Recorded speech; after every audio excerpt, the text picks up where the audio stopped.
Buenos días a todos. ¿Quieren por favor abrir sus Biblias a Juan? Por estos días hemos estado meditando en esta mujer, la mujer samaritana, y su encuentro con el Señor Jesucristo. Nos hemos parado en estos textos del capítulo 4 y los hemos analizado desde diferentes ángulos. Y hemos visto las características de un creyente al observar a esta mujer, a la mujer samaritana. Hemos sido confrontados con esas palabras. Y hoy quiero que regresemos a ese encuentro, que revisamos, y lo vamos a revisar en estos 3 versículos, vamos a volverlos a revisar. El versículo 28 dice: entonces la mujer dejó su cántaro, fue a la ciudad y dijo a los hombres: venid, ved a un hombre que me ha dicho todo lo que yo he hecho, ¿no será este el Cristo? Y salieron de la ciudad e iban a él. Vamos a pedirle a nuestro Señor que nos guíe en esta meditación. Padre, Dios bueno y misericordioso, hoy nos acercamos al trono de tu gracia para suplicarte en este momento que tú, por medio de tu Espíritu, abras el entendimiento a cada uno de nosotros de estas palabras y que las podamos no solamente conocerlas, sino para que las podamos poner por obra en la vida de cada uno. En el nombre de Cristo, esto te pedimos. Amén. Hoy quiero que vean una parte práctica de esta enseñanza, de esta mujer que nos está enseñando con su vida lo que aquí encontramos, una vida transformada cuando se encontró con Jesús. Después de que se encontró con Jesús, su vida fue transformada. Y quiero que veamos en estos textos una lección que usted puede aplicar a su vida hoy mismo. Y gracias le doy a Dios por estas enseñanzas prácticas que nos ha dejado Él en sus Escrituras. Porque recuerden que las Escrituras nos han sido dadas para nuestra edificación y para que nos examinemos a nosotros mismos y que al analizar nuestras vidas podamos poner por uso lo que aprendemos. Y lo que vemos en este evento es precisamente una ilustración de la teoría aplicada a la vida, porque no basta con conocer las verdades doctrinales correctas. No basta con llamarnos a nosotros mismos los seguidores de la sana doctrina. Está muy bien, por supuesto, conocer y buscar las verdades bíblicas, pero si solo se queda con la teoría, pues es un fariseo. Esta mujer, si recuerdan, había estado viviendo una vida bastante sórdida. Y hemos visto que una de las primeras cosas que le sucedió fue una convicción profunda de su pecado. Ella reconoce esa verdad que le transformó. Al reconocer esa verdad le transforma su vida, transformó su conocimiento y su vida. Ella conoció la sana doctrina en su conversación con Jesús. Esta mujer dejó la mentira que había creído por tantos años y aceptó las palabras de Jesús. Y ella, a pesar de todos los prejuicios que traía, se convirtió en cristiana al creer en Jesús como el Cristo, en Jesús como el Mesías. Cuando Jesús le dice, las palabras en el 26 dice: yo soy el que habla contigo, ella las creyó. Pero no solo creyó la sana doctrina, sino que veremos que la puso por obra. La doctrina hizo un impacto en su vida que es el impacto que ha sido para todos igual, es el factor dominante de cualquier persona que ha creído. Esta mujer por eso deja el cántaro, lo deja ahí en el pozo y va al encuentro para buscar estos hombres que estaban en la ciudad. Y es la experiencia de muchos inclusive hoy, que después de haber creído, lo primero que hacen es lo que hizo esta mujer: decirles a todas las personas que Jesús es quien domina desde ahora su vida. Y esto ha sido lo mismo con todas las personas a través de la iglesia. Si lee las biografías de Pablo, Si lee la biografía de Juan, de Andrés, de Spurgeon, de Jonathan Edwards, de MacArthur o el que sea, siempre es lo mismo. Una vez que se convierten, dejan todo y hay un deseo inmediato por anunciar estas verdades a las otras personas. Y noten, la mujer deja su cántaro de agua y se apresura a regresar a la ciudad para invitar a sus conciudadanos a venir de inmediato. ¿Y ellos qué hacen? El versículo 30, la siguen. Y nosotros, al ver a esta mujer, al ver a esta persona y escucharla, tenemos que ponernos a prueba comparándonos con lo que esta mujer hace, porque esta es al final la respuesta lógica del cristiano al conocer a Jesucristo. Una cosa siempre lleva a la otra, es decir, que la teoría lleva a la práctica, porque la teoría es indisoluble a la práctica, están unidas, están amalgamadas entre sí, de modo que debe examinarse a usted mismo a la luz de lo que vamos a ver hoy. No solo práctica sin doctrina, ni doctrina sin práctica, las dos cosas están unidas. Y yo espero que ustedes no se estén desviando y fijándose en un solo aspecto. Espero que no esté desarrollando una especie de cristianismo desbalanceado, desequilibrado, porque si así hace, está en graves problemas y eso va a traer graves errores a su vida. Pero ahora veamos esto juntos. Aquí está. Ella ha tenido la experiencia de conocer a esta bendita persona de Jesucristo. Y su respuesta inmediata es correr a la ciudad para decirle a la gente: venid, ver a un hombre que me ha dicho todo lo que he hecho, ¿no será este el Cristo? Muy bien, ¿qué tenemos acá? Pues bien, lo primero que notamos es que esta mujer se apresura a contarle a sus conciudadanos acerca de Jesús y sobre lo que ha sucedido. Y lo primero que debo enfatizar sobre esta acción es que esta es la reacción típica de un cristiano. Lo primero es esta reacción interior de manera espontánea, lo vemos en la mujer. Y este es el deseo, es un deseo de compartir el evangelio. Y el problema que tenemos hoy es que inclusive es ir contra la ley en algunos lugares compartir el evangelio. Hay lugares que es ir contra la ley predicar el evangelio. Si usted está en Canadá, se para en la calle a predicar, se lo pueden llevar preso. Esto porque si lo que dice ofende a las personas y las va a ofender. Porque afirmar que son pecadores es ofensivo. Así que o le ponen una multa o lo llevan a la cárcel. Pero no es diferente acá en Colombia. Acá, según la organización Puertas Abiertas, hay persecución a los pastores en lugares donde hay presencia guerrillera. Persiguen y matan a los pastores.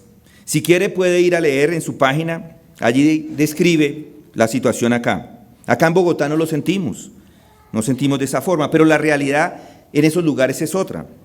Por eso muchas personas simplemente se callan y no hacen nada. Van a la iglesia el domingo, por si acaso van a la iglesia, y el resto de la semana, pues para no ofender o para no sufrir ningún tipo de rechazo, pues no hacen nada. No tocan puertas, no van a las estaciones de Transmilenio, no le dicen nada a nadie en su empresa. Esto porque pueden ser acusados de tratar de imponer su visión en la vida de otras personas. Por eso las personas entonces hacen lo que hizo este hombre que se olvidó del prójimo. Se olvidan de los prójimos, no les interesa. Y ese celo por la palabra es algo que hay que mantener. Y lo que quiero hoy hacer como predicador es, primero, no excusar a nadie por no predicar a Cristo. Y segundo, poner en sus hombros una carga para llevar el mensaje al mundo. Noten la espontaneidad de esta mujer samaritana. Entonces la mujer dejó su cántaro, fue a la ciudad y dijo a los hombres: venid, ved a un hombre que me ha dicho todo lo que he hecho, ¿no será este el Cristo? Y salieron a la ciudad e iban a él. Y ojo, no se trata de hacer lo que hacen las sectas, no se trata de hacer eso, no se trata de hacer lo que hacen los que no son cristianos, que siempre están caracterizados por la carnalidad. Lo que quiero decir con esto de la carnalidad es que la carne está en contraposición a lo que es espiritual. Y lo espiritual es lo que siempre caracteriza al verdadero cristiano. Ahora permítame analizar eso un poco solo para mostrarles qué es lo que yo quiero decir. Aquí está esta mujer samaritana haciendo lo que hizo. sin mucho adorno, sin mucha preparación. Y ahora piensen en las sectas. Siempre han existido las sectas, con diferentes nombres a través de la historia. Los de Solo Jesús, por ejemplo, hoy día es un grupo que no cree en la Trinidad. Esos son los mismos modalistas del primer siglo.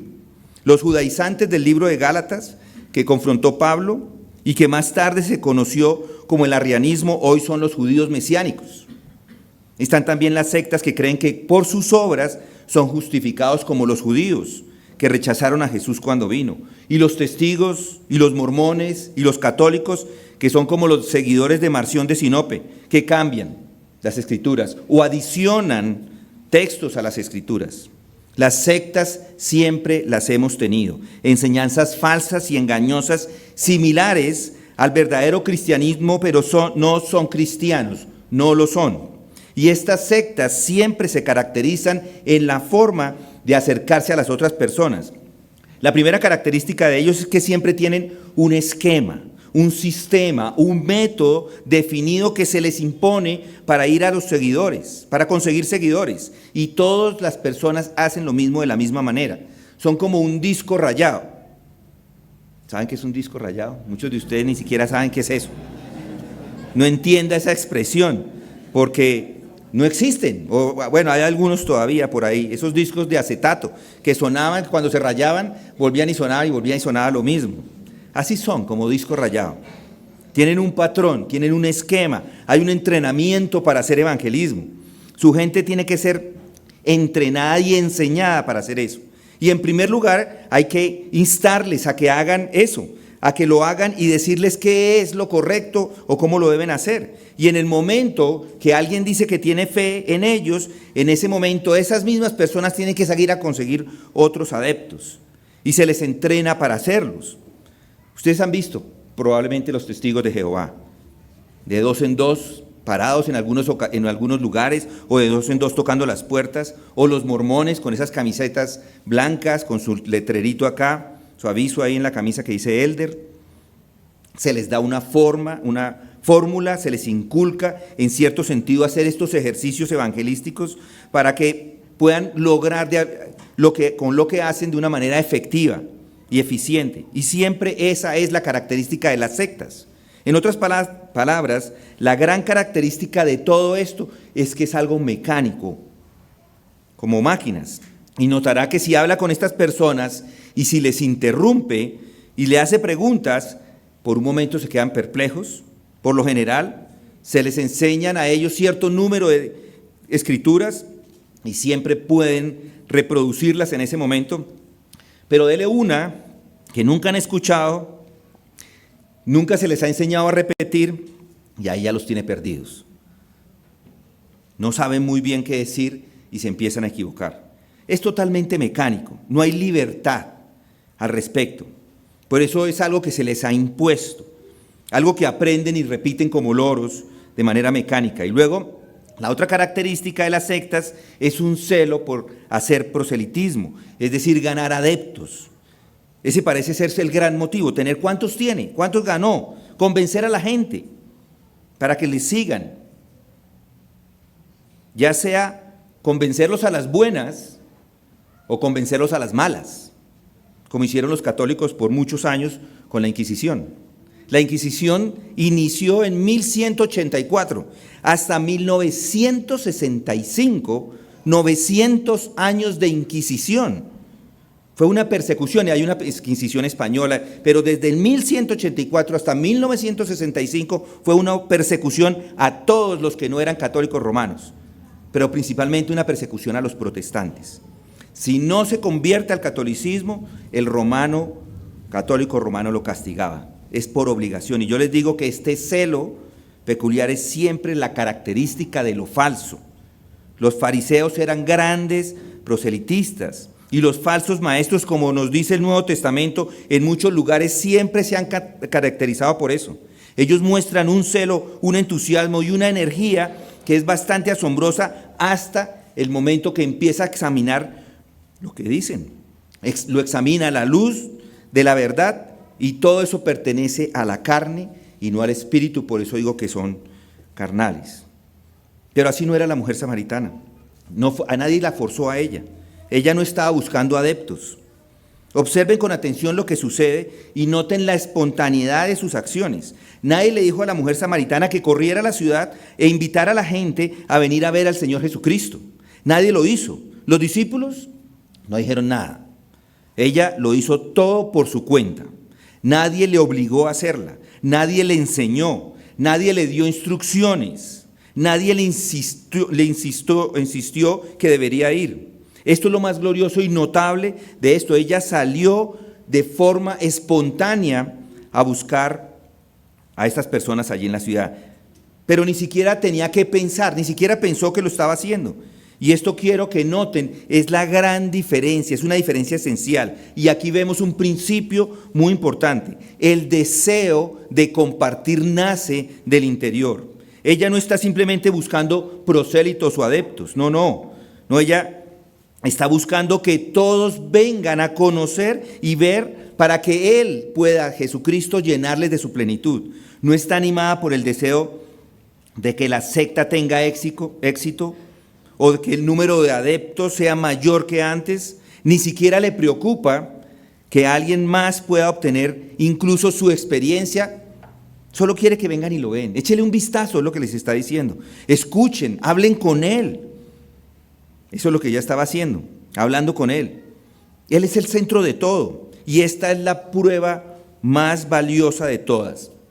Verá, incluso en nuestra obra cristiana, nuestros motivos pueden salir mal, inconscientemente. El ministro puede estar inclusive ansioso por aumentar el número de miembros de una iglesia para poder jactarse de ello, aumentar sus ofrendas y muchas otras cosas más.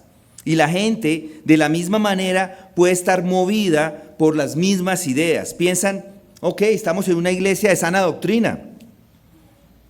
Ahora bien, entonces está muy alejado de lo que tenemos acá en este texto.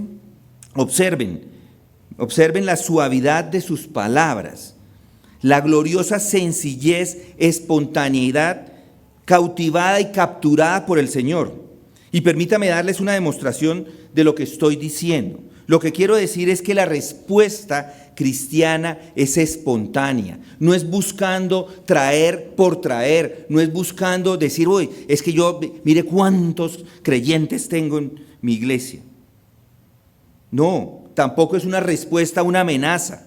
El cristiano no actúa porque ha sido entrenado para hacer estas cosas. Lo hace porque hay algo por dentro que lo motiva. Y permítame darles algunos ejemplos. Ya hemos visto algunos de ellos. Al final del primer capítulo del Evangelio de Juan, recordarán el primer ejemplo de esto. Juan el Bautista. Estaba una tarde con dos de sus discípulos y pasa nuestro Señor y Juan dice, he aquí el Cordero de Dios. Y los discípulos lo oyeron hablar y siguieron a Jesús. Juan 1, 36 al 37. Y uno de ellos, como recordarán, era Andrés, el hermano de Simón Pedro. ¿Y qué sucede en el 1:41? Dice, él encontró primero a su hermano Simón y le dijo, hemos hallado al Mesías, que traducido quiere decir Cristo. Entonces le trajo a Jesús. Pero noten, no lo obligó a esto. Nadie fue convencido ni pasaron por un entrenamiento. Es una respuesta instantánea a lo que Andrés había conocido. Hemos hallado al Mesías, que traducido quiere decir Cristo. Al día siguiente, Jesús se propuso ir para Galilea y encontró a Felipe y le dijo, sígueme. Felipe era de Betsaida, de la ciudad de Andrés y de Pedro. Felipe encontró a Natanael y le dijo, hemos hallado a aquel de quien escribió Moisés en la ley y también los profetas, a Jesús de Nazaret. Noten, exactamente lo mismo. Y mi argumento es que no puede tener un encuentro con Jesús y quedarse inmóvil. Hay que decirles a las otras personas acerca de este encuentro que ha tenido. Es un deseo que no se puede contener. A veces cometemos errores con ese deseo que no se puede contener y va uno y le dice a todo el mundo, ustedes son unos pecadores, tienen que arrepentir ya, y la gente dice, oh, ¿este de qué me está hablando? Pero es un deseo que no se puede contener. Esa es la marca de un creyente que quiere ir y contar esas buenas noticias. Hay que decirles a todos acerca de lo que ha encontrado. Pero si para eso tiene que entrenarlos y entrenarlos y entrenarlos y hacer todas las clases, pues hay algo mal ahí. Esa no es la respuesta cristiana. Y si cree que solo comparte el mensaje después de haber pasado 13 semanas de entrenamiento, hay algo mal en usted. O tenemos otro ejemplo en Hechos 4. Allí vemos la respuesta cristiana al evangelio escuchado. Allí vemos a los apóstoles que fueron llevados a la cárcel por predicar a Cristo. Y los sueltan, y a la salida, ¿qué les dijeron? Les ordenaron no hablar ni enseñar en el nombre de Jesús. Mas respondiendo Pedro y Juan le dijeron: vosotros mismos juzgad si es justo delante de Dios obedecer a vosotros antes que a Dios. Los gobernantes no podían evitar que ellos continuaran hablando. Los gobernantes no los podían detener, no los podían contener, era imposible. Tomemos otro ejemplo, aún más sorprendente. Hechos 8. Allí, en el versículo 1, dice que aquel día se desató una gran persecución en contra de la iglesia en Jerusalén, y todos fueron esparcidos por las regiones de Judea y Samaria, excepto los apóstoles. ¿Pero qué hicieron estas personas que fueron esparcidas en el extranjero? Versículo 4. Así que los que habían sido esparcidos iban predicando la palabra. Y luego en el versículo 5 dice: Felipe, descendiendo a la ciudad de Samaria, les predicaba a Cristo. En ambos textos se está utilizando en el español la palabra predicar, pero en el texto original las dos palabras son diferentes. Las palabras que se usa en el versículo 4 para los que habían sido esparcidos, allí es la palabra evangelizo, es decir, ellos evangelizaban. Y en el versículo 5, la palabra que utilizó Felipe es caruso, que es proclamar, predicar, anunciar, proclamar a Cristo. Lo que yo creo que Felipe estaba haciendo es lo que yo hago acá. Es un hombre que se pone de pie y se dirige a una congregación como lo estoy haciendo en este momento. Pero en el caso de los que han sido esparcidos, lo que la gente estaba haciendo por todas partes era compartir la palabra. No se pararon en un púlpito. Hoy normalmente usamos la palabra predicar para personas que predican poniéndose de pie y dirigiéndose a congregaciones. Pero los esparcidos no fue lo que hicieron. Simplemente compartieron la palabra. ¿Me están siguiendo? Fueron dispersos a causa de la persecución, y algunas personas muy amables en Judea y Samaria les reciben en sus casas, y entonces ellos inician conversaciones con esas personas.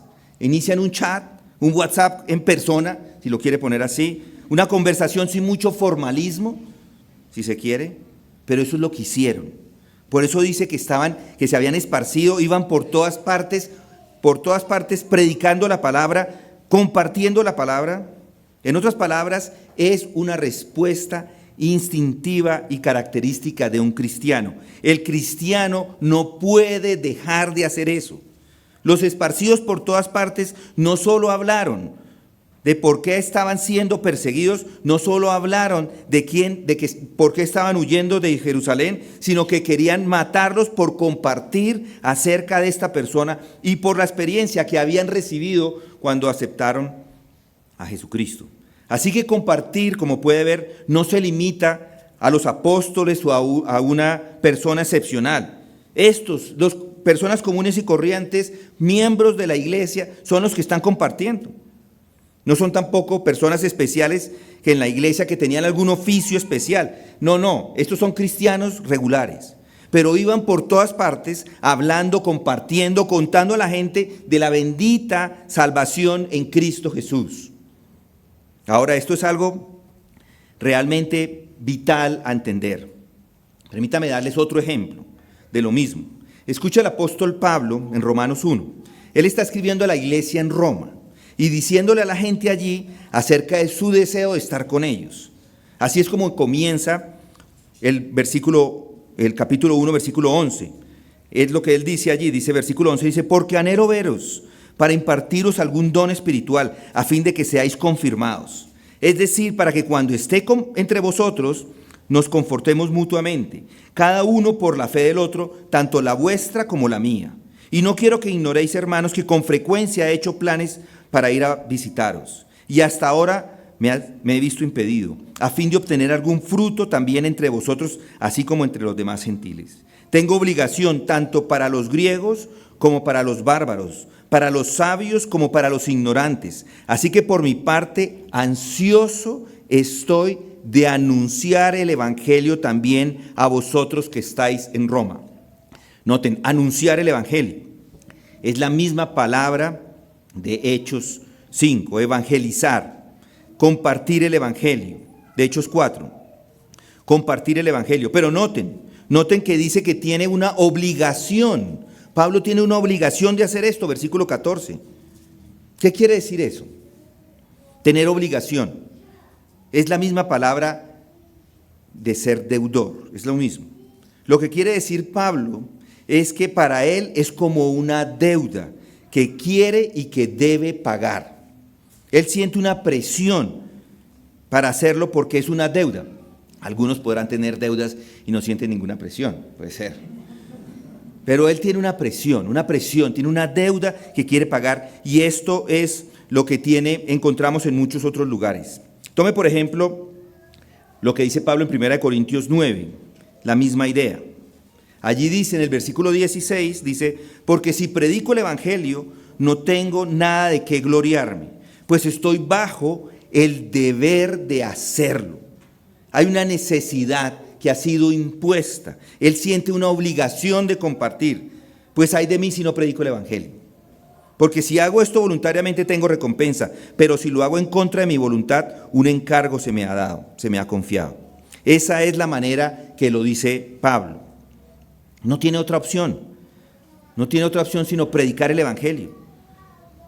Él no es uno de ellos que se recuesta y descansa y se levanta y dice, hoy voy a predicar el evangelio. No, es una necesidad, no puede parar, tiene que hacerlo en todo momento. Y es la misma necesidad que esta mujer tenía cuando fue corriendo a la ciudad. Es la misma necesidad que envió a esta mujer hasta allá, una necesidad, y además de eso hay espontaneidad. O de nuevo, en 2 Corintios 5 tenemos esta gran declaración. 2 Corintios 5, Pablo les explica a los corintios ¿por qué lo hace? Porque todos nosotros, dice Pablo, debemos comparecer ante el tribunal de Cristo, para que cada uno sea recompensado por sus hechos, estando en el cuerpo de acuerdo con lo que hizo, sea bueno o sea malo. Por tanto, conociendo el temor del Señor, persuadimos a los hombres.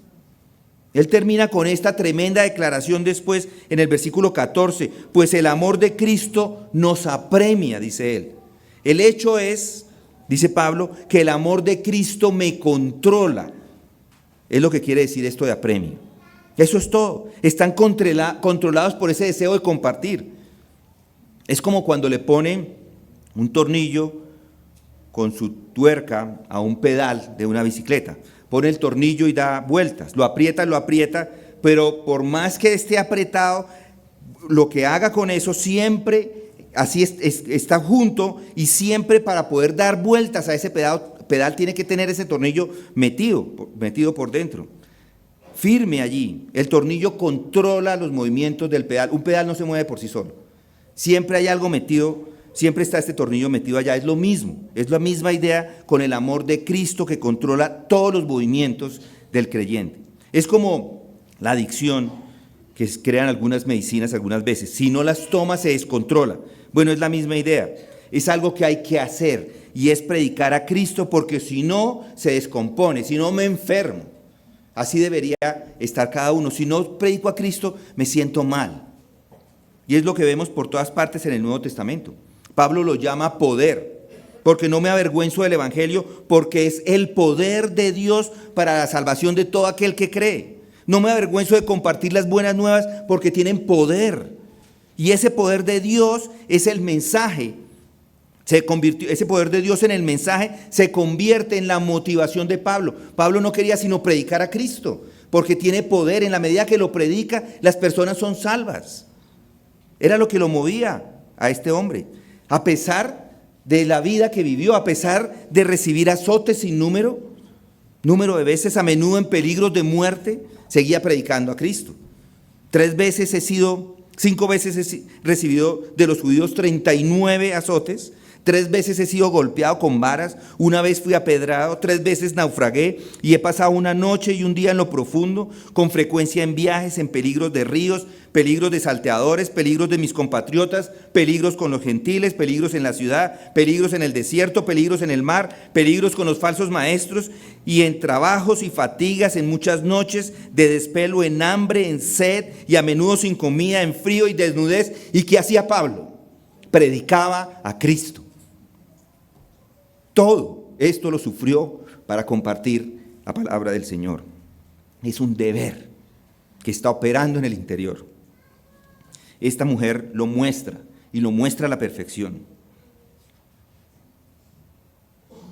No sé si le hacen una sugerencia, pero nadie la convence, nadie la entrena, simplemente va.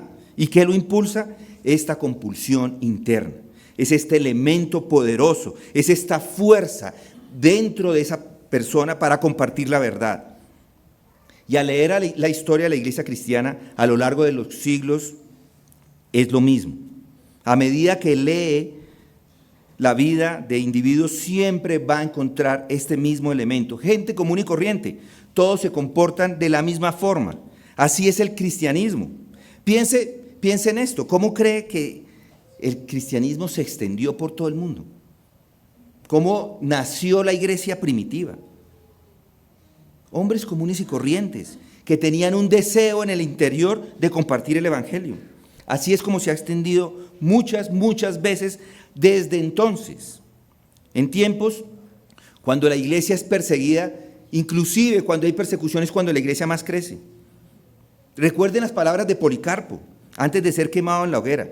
Él dice: durante 86 años he servido a Jesucristo y Él nunca me ha abandonado. ¿Cómo podría maldecir a mi bendito Rey y Salvador? Él estaba a punto que si lo maldecía, ahí mismo lo iban a salvar. Pero Él dijo: no, quémenme, no me importa. Él continuaba predicando a Cristo inclusive en la hoguera, frente a morir. Ya estaba listo para morir. Bueno, es lo mismo con esta mujer. Tiene lo mismo por dentro que este Policarpo. Muy bien, y lo que quiero decir es que toda esta idea de entrenar a la gente para testificar está muy lejos de lo que dice el Nuevo Testamento. Como está muy lejos de toda la historia de la iglesia, porque pertenece al reino de lo falso, de lo espurio y de lo humano. Entonces esto de entrenar a la gente para darles una fórmula, porque pertenece al reino de lo que no es verdad. Hagan estos pasos, sigan esta técnica, y que luego después de eso hacen un examen y luego se les da un certificado. Y están listos, estos son evangelistas, son comisionados. Eso es ridículo. Y confiar en esto muestra un fracaso en confiar realmente en el Espíritu Santo. Hay algo ridículo en esta época en la que vivimos. Lo asombroso del hombre moderno es que nunca se hace la pregunta más obvia con respecto a todos estos asuntos. Y la pregunta obvia sin duda es esta: ¿cómo se difundió el cristianismo en el pasado? ¿Cómo se comportaron los cristianos en épocas pasadas? Si tan solo revisan lo que hacían los cristianos, se van a ahorrar muchos problemas. Todos se han convertido en psicólogos, tenemos que ser entrenados psicológicamente para hacer estas cosas. Son como vendedores que tienen que pasar por un curso de capacitación. Pero ¿cómo crees que los hombres del siglo pasado y los muchos siglos han en realidad construido sus negocios? Piensen en eso. De acuerdo con la idea moderna, nadie podría tener un negocio en día porque tenía que primero entrenarlos. Tengo que entrenarlos a todos. Nunca podrían haber tenido éxito. ¿Cómo van a poder vender mercancías si nunca han sido entrenados cómo vender? Pero ¿cómo tuvieron éxito los hombres de negocios en el pasado? Esa es la pregunta que siempre se debe hacer, y la respuesta es perfectamente clara. Y si está claro en el ámbito de los negocios y de los asuntos seculares, ¿cuánto más en el ámbito de estos asuntos espirituales con los que estamos tratando. Ok, entonces estoy diciendo que el cristiano no necesita ningún tipo de entrenamiento, por lo tanto. Aquí tenemos una clase que se llama evangelismo. Entonces estaría contradiciendo todo lo que estamos hablando. No. De hecho, ese curso de evangelismo les animo a que lo tomen. Pero lo que estoy diciendo acá es que nadie necesita ninguna enseñanza o entrenamiento en técnicas o métodos. No las necesita. La mujer samaritana no las tenía. Los primeros cristianos no lo tenían y todos tuvieron mucho éxito. Fueron muy efectivos y los resultados fueron más duraderos que los métodos modernos que dan un resultado inmediato. Muchas personas hacen el evangelismo, siga estos 4 puntos, hacen evangelismo y cuando todo el mundo alza la mano, firma o haga lo que haga, cuando se da cuenta ninguno de esos es creyente. No dura. Entonces, ¿qué necesitan? Bueno, no necesitan que se les enseñen métodos o técnicas. Necesita que se les enseñe acerca de quién es Él. Necesita conocerlo a Él, a Cristo. Necesita saber quién es Dios. Necesita saber su condición pecadora. Necesita saber quién es Cristo. Necesita saber acerca del arrepentimiento. Necesita que se le enseñe esa verdad. Aquí es donde entra en juego la formación y la enseñanza. Esto es lo que el Nuevo Testamento nos enseñó o nos muestra a través de toda la historia. Los mejores obreros en la iglesia cristiana siempre han sido utilizados para ganar a otros, pero estos siempre han sido los que tienen un mayor conocimiento y entendimiento de la verdad. No en técnicas, no en un celo carnal, sino en un conocimiento y una comprensión de la verdad. Aquellos que tienen la mayor y más profunda experiencia son los verdaderos evangelistas. ¿Y saben quién puede ser un testigo, un evangelista de Cristo? Cualquiera que esté lleno del Espíritu Santo. ¿Y saben quiénes son los que están llenos del Espíritu Santo? Todos los cristianos.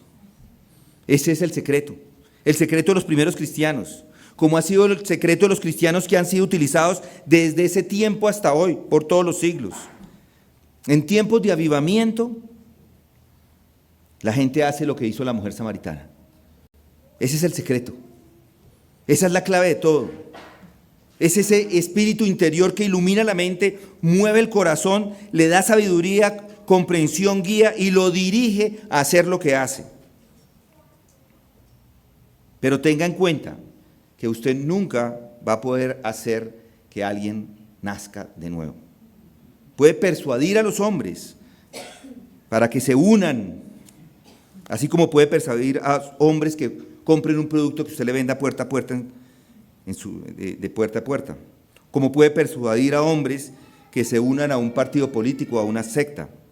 Pone sus argumentos y ahí está, este hombre cualquiera dice, bueno, nunca lo había pensado así, y de pronto lo acepta, pero eso no es cristianismo, porque el cristianismo es nacer de nuevo e implica nacer del Espíritu, es una poderosa actividad del Espíritu Santo de Dios mismo. De todo esto, deduzco pues que este gran principio de que todo el que atribuye resultados a métodos particulares está en un error. Es una afirmación muy seria, pero hay que hacerla a la luz de ciertas tendencias modernas. Cualquier cosa que atribuya el éxito a métodos implícitos no es verdaderamente cristianismo. Porque todo lo que sucede en este reino debe atribuirse únicamente a la operación del Espíritu Santo de Dios. Por lo tanto, confiar en métodos es un error. Debe usar todas sus facultades correctamente y sí debe hacer todo lo que pueda, pero nunca debe confiar en estas cosas. Regresemos al pozo por un momento. Aquí vemos a esta mujer que después de haber vivido una vida sórdida, una vida llena de pecado, es completamente ignorante acerca de estos asuntos, pero ella se encuentra con nuestro Señor. Y esta es la respuesta. Sale del pozo, se apresura, llega a la ciudad, viene con espontaneidad, pero hay un poder interno que la está moviendo a hacer eso. Hay algo interno que le está instando a hacer eso. Esto es lo que está dentro del cristiano. Ahora, mi amigo, ¿ya ve lo importante que es esto para usted y para mí? ¿Tiene este poder dentro de usted? ¿O es usted quien después de escuchar esta enseñanza está diciendo, por supuesto, hay gente equivocada en las sectas, puedo ver eso, pero la pregunta es otra. ¿Y usted? ¿Hay algo que le mueve? En cierto sentido, preferiría a la persona que hace cosas mecánicamente que a alguien que no hace nada. La mujer se apresuró a regresar a la ciudad y lo hizo sin ningún entrenamiento porque tenía esta compulsión por dentro. Y aquí está la pregunta, ¿sabe de esta compulsión interna? ¿Hay un amor por Cristo que no se lo puede callar? Esto me lleva a decir, ay de mí si no predico el Evangelio. ¿Tiene esa necesidad? ¿Debe hacerlo? ¿Está obligado a hacerlo? Ahora muy bien, ahí está ese primer gran principio. Fue una acción espontánea, pero a su vez nos lleva y nos obliga a plantearnos otra pregunta. ¿Por qué surgió esto espontáneamente en la mujer? ¿Por qué actuó de esa manera espontánea? Y hay una serie de preguntas y respuestas que podemos hacer. No puedo lidiar con cada una de ellas, solo quiero mencionar un par. La primera respuesta es ¿por qué actuó de manera espontánea? Y es esta, lo hizo porque lo había encontrado. Obviamente ella había vivido en esa ciudad, viviendo un tipo de vida que ya conocemos y todos los demás sabían del tipo de vida que esta mujer estaba viviendo, pero ¿por qué actuó así? Porque es una mujer nueva, ha cambiado, lo ha encontrado. Y lo pongo así por esta razón, el cristiano no es un mero buscador y ya está, gracias, de la verdad. Esa es la idea moderna del cristianismo. Estamos buscando la verdad, pero eso es una tontería. El cristianismo no es un buscador, el cristianismo lo ha encontrado, el cristiano encontró la verdad. Lo dijo Andrés y lo dijo Felipe, hemos encontrado al Mesías. Esa es la invitación. ¿Qué le dice a usted a las personas? Hemos encontrado al Cristo. Yo sé quién es, yo sé quién le puede llevar al cielo y sé su nombre, sé que Él vino a este mundo. Yo sé quién es. ¿Quiere conocerlo? Venga, lo conoce. ¿Quiere que yo le hable más? Venga, le hablo. Mire lo que Él ha hecho por mí. Hemos encontrado, dice Felipe, hemos encontrado aquel del quien escribió Moisés y los profetas. A Jesús de Nazaret, el hijo de José, lo hemos encontrado. Esa es una gran cosa. Una vez que lo haya encontrado, quiere que todos lo sepan. Por eso me gustaría por un momento que pensara en esta pregunta. ¿Lo ha encontrado? Si no lo ha encontrado, no tiene nada que decir. Porque ¿pueden los ciegos guiar a los ciegos? Pregunta nuestro Señor en un texto famoso. No, dice Él. Si el ciego trata de guiar al ciego, ambos van a caer a la zanja. Los ciegos no pueden guiar a los ciegos. ¿Cómo puede ayudar a los demás si usted mismo no lo tiene? El cristiano tiene algo que decir. Y la mujer no habría dejado su cántaro de agua allí en el pozo y se habría apresurado a la ciudad a dirigirse a toda esta gente si no tuviera algo que decir. Ella lo que dice es, venid, ved a este hombre, es el Cristo. Yo lo sé, lo he encontrado. Y este siempre es el primer elemento que actúa de manera poderosa en todo verdadero creyente. Es inconcebible que alguien que sea cristiano pueda permanecer en silencio, es imposible. Por eso, mi querido amigo, la primera gran pregunta que todos nos hacemos es esta: ¿tiene algo que darle a las personas que lo necesitan? Imagínese que esta tarde, llegando a su casa, de repente se encuentra con alguien que se ha equivocado toda su vida. Ha vivido una vida impía, irreligiosa, y son conocidos. Y de tanto en tanto conversan, y a menudo usted trata de hablarle para que venga a la iglesia a conocer el Evangelio. pero él no viene, se burla, como suele hacer esa gente. Y precisamente ese día, ese hombre sufre un ataque al corazón, se lo llevan al hospital, está desesperadamente enfermo, se está muriendo, el médico no puede hacer nada por él, pero de repente este hombre vuelve en sí por un par de horas. Él mismo se da cuenta que su vida se está acabando y no tiene nada en que apoyarse. En esa vida pasada sórdida no le sirve de nada, en nada que apoyarse en el presente, nada lo puede ayudar, está absolutamente solo, como todos vamos a estar tarde o temprano, pasando al tiempo de la eternidad a la presencia del Señor. Este hombre no sabe qué hacer, no tiene a dónde acudir, está en una agonía en su alma, de repente piensa en usted, y piensa en usted porque, bueno, usted le ha hablado de cristianismo, como miembro de la iglesia le ha invitado, entonces lo manda a llamar, y usted no tiene más opción que ir. Tiene que ir, llega allí a la habitación, encuentra a su amigo acostado boca arriba ya casi para morirse, y aquí está la prueba, si son cristianos ustedes o no. Tiene algo para darle. Eso es algo que le pueda cambiar la vida a esa persona. No puede perder tiempo, tiene un par de horas. ¿Cuál es el punto de decirle a este hombre, vea, imíteme a mí, yo sé cómo se vive la vida cristiana, sea bueno? Recuerde que va a estar muriéndose en unas horas, a medianoche. ¿Qué sentido tiene decirle que se va a mejorar? ¿Qué sentido tiene decirle que venga a la iglesia? No hay tiempo para esto. ¿Le va a decir que sus pecados van a ser perdonados cuando llegue a la presencia de Dios? ¿Le va a decir que vive una mejor vida como que la que ha vivido? ¿Eso le va a ayudar? Mis amigos, eso lo mete al infierno, a ese hombre. Le ayuda a decirle que viva como usted siempre ha vivido. ¿Cuál sería el valor de eso? Mis amigos, esas palabras son pura crueldad. No tienen ningún valor en absoluto. Eso no es el cristianismo. El cristianismo es un hombre. Es un hombre. Es un hombre, no es una buena vida, no es una vida santa. No es simplemente hacerse miembro de una iglesia. El cristianismo es un hombre, como lo vio la mujer samaritana, el Cristo, el Mesías. El cristianismo es conocerlo a Él, conocer que Él es el Hijo de Dios.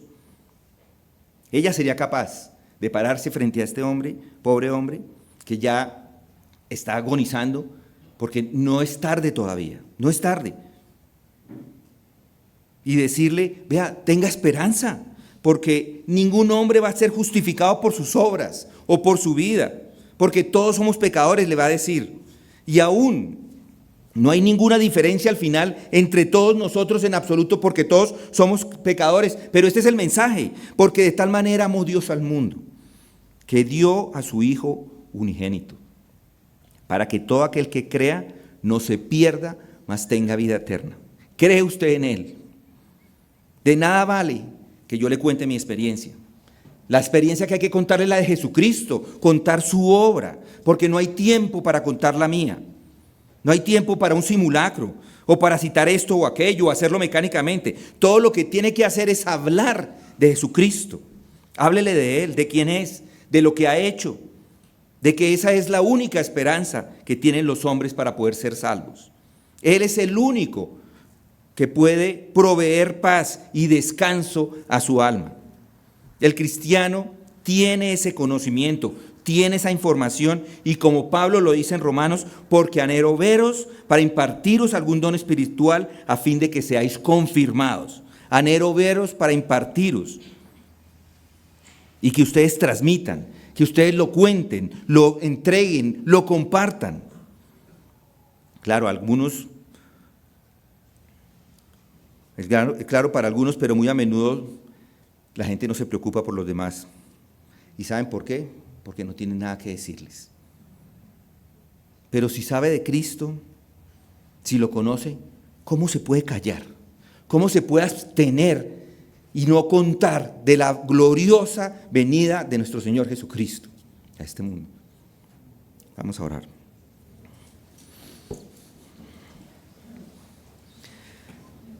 Señor, gracias te damos por tu palabra, gracias por esta experiencia de esta mujer, gracias por que en ella encontramos también el ánimo, la exhortación, la confrontación, el entrenamiento, Señor, para cada uno de nosotros. Gracias porque el Evangelio es realidad y tiene ese poder de salvación, ese poder de transformar vidas para la eternidad. Ayúdanos a tenerlo presente en nuestro corazón, en nuestra mente, y que pueda salir con nuestras palabras de una forma